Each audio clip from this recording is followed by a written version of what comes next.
Maya's alarm goes off at 5:45, and she's already exhausted before her feet hit the floor. She scrolls through a screenshot she saved of someone's perfect morning: cold plunge, journaling, 10 minutes of meditation, a green smoothie, sunlight on the face, and she feels the familiar wave of failure before she's even tried. She hits snooze. Then again. By the time she's actually up, she's 20 minutes behind, and the day already feels like it's chasing her. Maybe your mornings look nothing like hers on the surface, but the feeling is the same: that quiet dread of knowing exactly what a good morning is supposed to look like, and still not being able to make it happen. You've read the routines.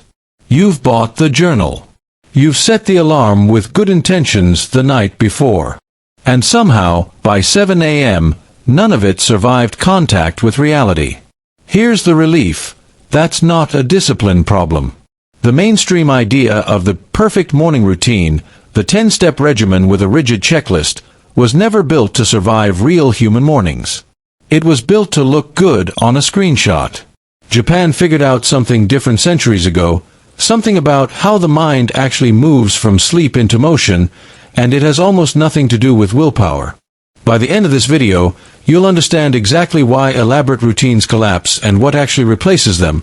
And there's one specific idea near the end, about the order you do things in rather than the number of things you do, that changes how your entire morning feels from the inside. Before we get into it, if any of this is landing, tap like and subscribe. It costs you nothing, and it puts this in front of someone else having the exact morning you just heard described. Now let's get into why the 10-step routine was doomed from the start. The idea that a longer, more complete morning routine will finally fix your mornings is almost exactly backwards. Every step you add is another decision point, and another chance to fail before 7 a.m.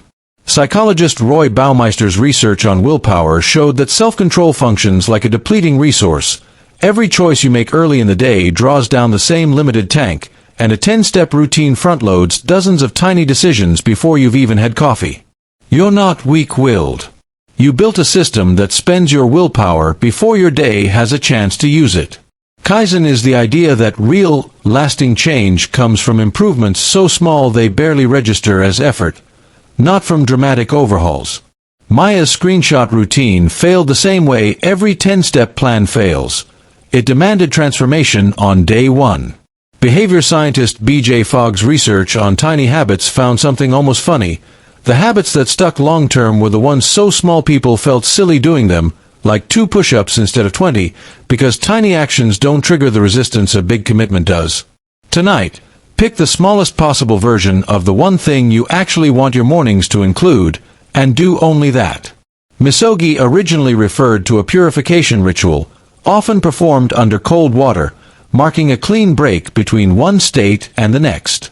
Think of the moment your alarm goes off and your brain is still half tangled in the last thing you scrolled at midnight. Wendy Wood's research on habits shows that behavior is driven far more by environmental cues than by conscious intention.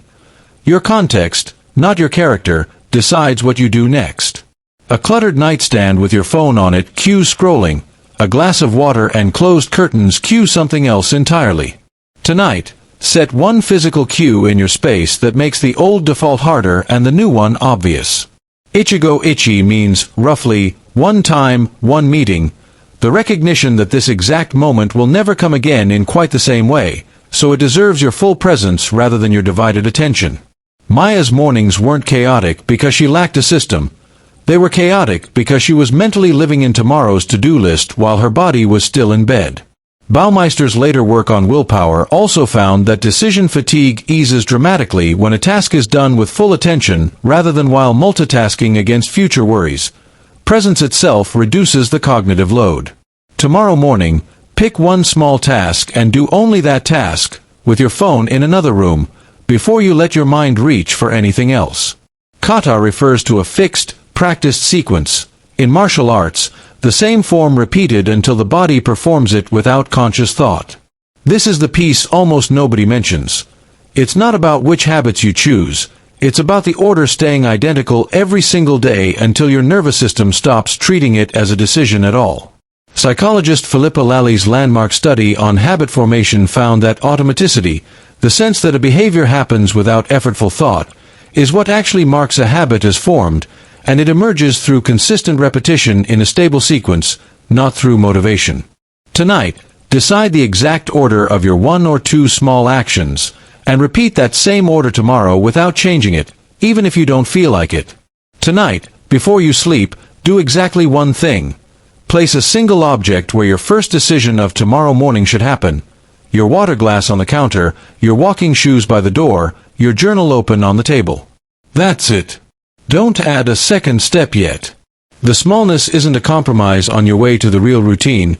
The smallness is the actual mechanism, because a habit that costs you almost nothing to start is a habit your future self will actually do on the mornings you don't feel like it, which are the only mornings that matter.